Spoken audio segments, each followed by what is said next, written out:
दोनों सीटें हम लोग रिकॉर्ड मतों से जीतने जा रहे हैं। मेरे जैसे सामान्य कार्यकर्ता को लोकसभा का चुनाव लड़ाया और ब्रज क्षेत्र का अध्यक्ष बनाया। उत्तर प्रदेश में आज 5 यादव चुनाव लड़ रहे हैं। वो पांचों की पांचों सैफई परिवार के चुनाव लड़ रहे हैं।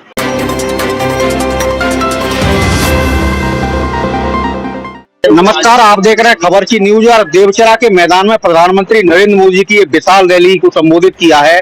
भारी भीड़, बैरियर तोड़ भीड़, ऐसी भीड़ को देख के भारतीय जनता पार्टी और पूरा भगवा कैंप खासा उत्साहित नजर आ रहा है। हमारे साथ मौजूद हैं इस समय दुर्विजय सिंह साकी जी, ब्रज क्षेत्र संगठन भाजपा के अध्यक्ष और बदायूं से भारतीय जनता पार्टी के उम्मीदवार। आपसे जानेंगे इस रैली के बाद, प्रधानमंत्री की रैली के बाद किस तरह का माहौल और नया उत्साह पूरे माहौल में भरने जा रहा है। सर, खबर की न्यूज में आपका बहुत बहुत स्वागत है। धन्यवाद आपका। सर, आज जिस तरह से प्रधानमंत्री जी ने बहुत ओजस्वीपूर्ण तरीके से और खासतौर पर समाजवादी पार्टी और कांग्रेस पर जिस तरह से निशाना साधा है और कहा कि अगर ये दोनों पार्टियों का गठबंधन किसी भी तरह एन केन कार्डेन प्रकारेण अगर ये सत्ता में आता है तो धर्म के आधार पर आरक्षण देगा और जनता की जो मेहनत से कमाई गई संपत्ति है उसको अपनी जो उनका खास चहेता वोट बैंक है उसमें बांट देगा।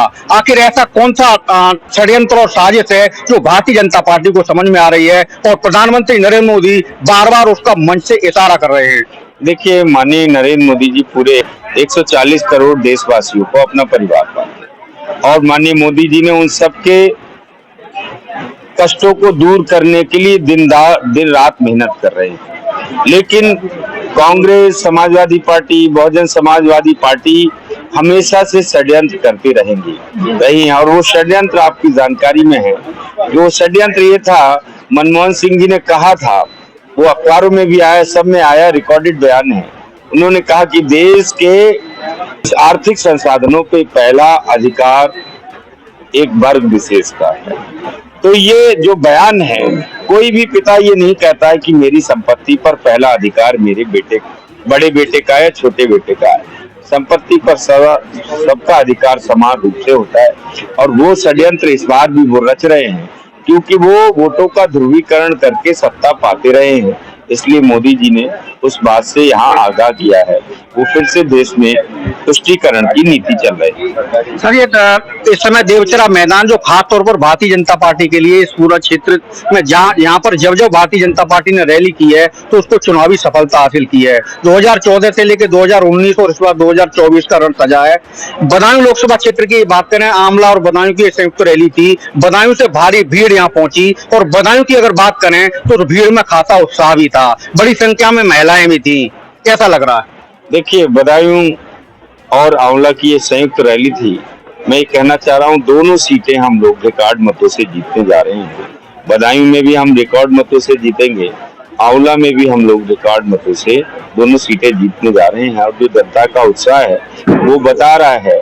उत्तर प्रदेश में भी विशेष तौर से मैं कहना चाहता हूँ, देश में मोदी जी ने लोगों की जो सेवा की है और साथ में उत्तर प्रदेश के यशस्वी मुख्यमंत्री आदरणीय योगी आदित्यनाथ जी ने जो उत्तर प्रदेश को गुंडा मुक्त किया है, जो दंगा मुक्त किया है, उससे आम आदमी के जीवन में खुशहाली है, राहत है। वो शाम को चैन की सांस लेकर सो सकता है। सपा की सरकार में न सो सकता था, न चल सकता था। सोता था तो चोरी होती थी, डकैती होती थी, चलता था तो राजनी होती थी। तो इसलिए आम जीवन खुशहाल है। आम लोग चाहते हैं कि तीसरी बार फिर से मोदी की सरकार। दुर्विजय भाई, सहसवान और अगर गुन्नौर क्षेत्र की बात करें तो खबरची न्यूज की टीम लगातार बदायूं लोकसभा क्षेत्र में जनता की भावना, जनता का मन पढ़ने की कोशिश कर रही है।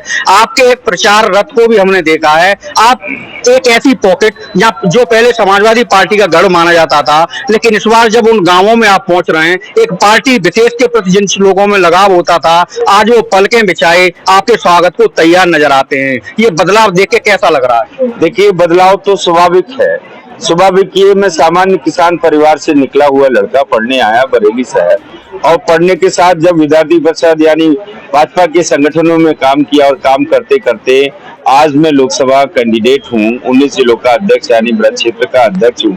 तो ये भारतीय जनता पार्टी के मैं केंद्रीय नेतृत्व का, प्रदेश नेतृत्व का बहुत धन्यवाद देता हूं, जिन्होंने मेरे जैसे सामान्य कार्यकर्ता को लोकसभा का चुनाव लड़ाया और ब्रज क्षेत्र का अध्यक्ष बनाया।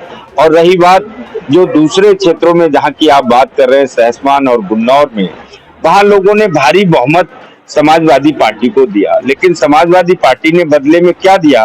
उत्तर प्रदेश में आज 5 यादव चुनाव लड़ रहे हैं।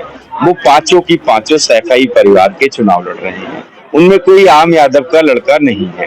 तो इसलिए निश्चित रूप से उन लोगों के मन में भी आज ये जो उनका परिवारवाद है वो समझ में आ गया है। भारी उत्साह, भारी आशीर्वाद देने को लेकर सभी वर्गों के, सभी समाजों के लोग जाति बंधन तोड़कर मुझे वहां अपना आशीर्वाद दे रहे हैं। सर, अगर बरेली मंडल की बात करें तो यहाँ पर अगर भारतीय जनता पार्टी के उम्मीदवारों को देखें तो एक ऐसा पुष्प गुच्छ नजर आता है। जैसे अगर बदायूं को देखें तो एक किसान के संघर्षी बेटे दुर्विजय सिंह साग को भारतीय जनता पार्टी ने टिकट थमाया है। पहले उनको ब्रज क्षेत्र भाजपा संगठन के रूप में उनको प्रमोशन दिया और फिर उनको बड़ा टिकट दिया। पड़ोस की धर्मेंद्र कश्यप जी को आंवला से लोकसभा टिकट तीसरी बार। कश्यप परिवार में जन्मे, एक सामान्य परिवार से पैदा हुए, पढ़े लिखे, और उनको भारतीय जनता पार्टी तीसरी बार उनको संसद में ले जाने का काम कर रही है।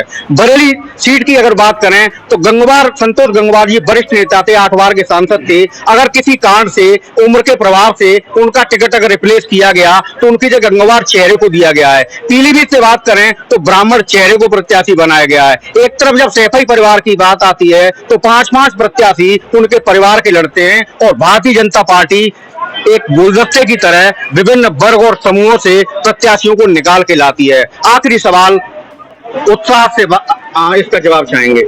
देखिए, मैंने पहले ही कहा समाजवादी पार्टी के परिवारवाद की पोल खुल गई है। और आपने कहा कि यहाँ अलग अलग जाति और वर्गों के लोगों को, अलग अलग किसान जाति, अलग अलग जातियों के प्रत्याशियों को भारतीय जनता पार्टी ने केवल यही नहीं उतारा है, मैंने सबसे बड़ा उदाहरण दिया। ये भारतीय जनता पार्टी में ही संभव है। मेरे जैसे सामान्य कार्यकर्ता को क्षेत्रीय अध्यक्ष बनाना और सांसद का टिकट देना, ये भारतीय जनता पार्टी में ही संभव है कि एक सामान्य किसान परिवार के हमारे पड़ोस में लगे हुए थे राज्यसभा सांसद हरनाथ सिंह यादव। मैंने उनसे पूछा, बोले चाचा क्या कर रहे हो? बोले अरे मैं तो खेत पर काम कर रहा था और जो है अपनी ईख में, गन्ने में सिंचाई करवा रहा था। ऊपर से फोन आया, हरनाथ सिंह जी तुमको जो है राज्यसभा का मेंबर जाना है। तो सामान्य कार्यकर्ता हरनाथ सिंह यादव को पार्टी ने राज्यसभा भेज दिया, सुभाष यदुवंश को एमएलसी बना दिया, और ये हमारे मोहन यादव को क्या बना दिया, मुख्यमंत्री जैसा पद दे दिया। और वो अभी अपने परिवार से बाहर नहीं निकल पा रहे हैं। तो आप सोचिए, बदायूं की हालत सोचिए। बदायूं में वो विचार कर रहे थे, पहले धर्मेंद्र यादव जी को भेजा, धर्मेंद्र यादव जी चले गए तो भतीजे ने चच्चा को भेज दिया। चच्चा ने 10 दिनों तक अपना हालचाल देखा, जीत का माहौल टटोला। जिस दिन मैं 28 को गया लाव लश्कर के साथ, बदायूं की जनता ने जो मुझे आशीर्वाद दिया, जो लाड प्यार दिया, उसके ठीक तीसरे दिन चच्चा ने गुन्नौर में जाके ये कह दिया कि अब मैं चुनाव नहीं लड़ूंगा। और चच्चा ने कहा अब बदायूं में मेरा बच्चा लड़ेगा। यानी कोई भी उनके पास बाहर का व्यक्ति, अपने परिवार के अलावा कोई व्यक्ति नहीं चुनाव लड़ने वाला, सब परिवार के इर्द गिर्द घूम रहे हैं। इसलिए निश्चित रूप से सभी जाति वर्गों में भारतीय जनता पार्टी को समर्थन मिल रहा है और नौजवान पीढ़ी के पंख लग रहे हैं। उनके सपने भारतीय जनता पार्टी के साथ ही पूरे होने वाले हैं। सभी सामाजिक वर्गों का जो नेतृत्व है वो आदरणीय मोदी जी के नेतृत्व में भारतीय जनता पार्टी में, आदरणीय योगी जी के नेतृत्व में भारतीय जनता पार्टी में अपने पंखों को, अपनी उड़ानों को पंख लगा रहा है, ऐसा मेरा। धन्यवाद दुर्विजय जी। हमारे साथ देखिए मौजूद हैं भारती जी, आंवला लोकसभा प्रभारी और क्षेत्रीय उपाध्यक्ष भाजपा। आपके नेतृत्व में, आपके निर्देशन में इस बार आंवला में भारतीय जनता पार्टी किस तरह के चुनावी फतह हासिल करने जा रही है? जबरदस्त जीत होगी। 3 लाख वोटों से इस बार हम लोकसभा जीतकर रिकॉर्ड बनाएंगे। और सबसे बड़ी बात है, भारतीय जनता पार्टी का बूथ स्तर का कार्यकर्ता, बूथ स्तर पर हमारा जो इंफ्रास्ट्रक्चर है वो हमें विजय दिलाएगा। मोदी जी हर घर में, हर जन में, हर मन में बसे हुए हैं, क्योंकि भारतीय जनता पार्टी का कहना है तुष्टीकरण किसी का नहीं, विकास सबका। इसलिए मोदी जी भी यही कहते हैं कि मेरे देश के 140 करोड़ देशवासियों, एक बार मेरे साथ कदम बढ़ाकर चलो, देश 140 करोड़ कदम आगे बढ़ेगा। आज सबका विश्वास मोदी में है। वोट भले ना देते हो, लेकिन कहते यही है, मोदी है तो मुमकिन है। हमारे साथ मौजूद है इस समय फरीदपुर के विधायक, आंवला लोकसभा क्षेत्र की विधानसभा सीट फरीदपुर, दूसरी बार से आप एमएलए हैं और रोहिलखंड विश्वविद्यालय में आप प्राध्यापक भी हैं, आप शिक्षा और उसके क्षेत्र में लगातार काम करते रहे हैं। आंवला की सीट को लेके आप लगातार प्रयास कर रहे हैं। बसपा के प्रत्याशी ने आपके भारतीय जनता पार्टी के सांसद के खिलाफ कुछ अपमानजनक बातें कही। आप शिक्षा क्षेत्र से आते हैं, राजनीति में इस तरह की बातों का क्या अर्थ हो? इस तरीके की ओछी बातों का कोई महत्व नहीं है। आंवला के जो वर्तमान सांसद हैं वो बहुत ही लोकप्रिय और जनप्रिय हैं और जनता का उत्साह आपने देखा। बहुत ही आराम से इस बार आप देखिएगा कि वो दुगने वोटों से जीतेंगे, क्योंकि उनकी नकारात्मक छवि नहीं है, उन्होंने सकारात्मक काम किया है। पूरे हर विधानसभा में विकास हुआ है, लोगों में शांति और अमन आया है, चैन आया है और सबसे बड़ी बात है कि मुद्दे भी बहुत बड़े बड़े हैं। माननीय प्रधानमंत्री जी ने आज बताया कि पिछड़ों का आरक्षण उसमें ग्रहण नहीं लगने देंगे। जो योजना है सपा की, कांग्रेस की, कि पिछड़ों का आरक्षण बांट दिया जाए, तुष्टीकरण करने के लिए बांट दिया जाए, उसको ऐसा नहीं होने देंगे। और दूसरी बात, संपत्ति जो हड़प करने की बात हो रही है वो भी नहीं करने देंगे। इसलिए आंवला सीट भारी बहुमत के साथ जीतेगी हर हाल में। इस बार रैली, आज जो रैली हुई थी उसमें आधी आबादी की ताकत भारी संख्या में देखी गई है, भारी उत्साह देखा गया है नारी शक्ति में।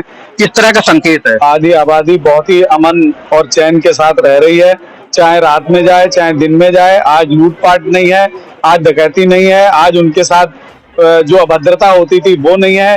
तो महिलाएं बहुत सुकून से हैं। 5 किलो राशन लगातार मिल रहा है, उन्हें उज्ज्वला कनेक्शन मिला है, बेटी बचाओ बेटी पढ़ाओ हुआ है, महिलाओं के नाम से घरौनी बन रही है, महिलाओं के नाम से योजनाएं आ रही हैं। उत्तर प्रदेश सरकार ने शक्ति का एक पूरा प्रोजेक्ट चला रखा है और उसमें उनके नाम से तालाबों की घोषणा, उनके नाम से सड़कों की घोषणा। महिलाएं बहुत संतुष्ट हैं और आप आने वाले समय में देखेंगे इस बार महिलाएं बहुत जबरदस्त वोट करेंगी। पिछली बार भी किया था, इस बार भी करेंगी और इसमें जो मुस्लिम महिलाएं भी पूरी अपनी भागीदारी निभाएंगी। बहुत बहुत धन्यवाद प्रोफेसर साहब। तो आपने देखा देवचरा मैदान में प्रधानमंत्री नरेंद्र मोदी की रैली के बाद भारतीय जनता पार्टी में खासी खुशी, खासा उत्साह देखा जा रहा है। ये उत्साह बूथों पर वोटों की बारिश में कैसे तब्दील होता है, इस पर भी हमारी नजर बनी रहेगी। आगे इस तरह की खास राजनीतिक खबरों के साथ मैं फिर हाजिर रहूंगा। अनुरोध भारद्वाज।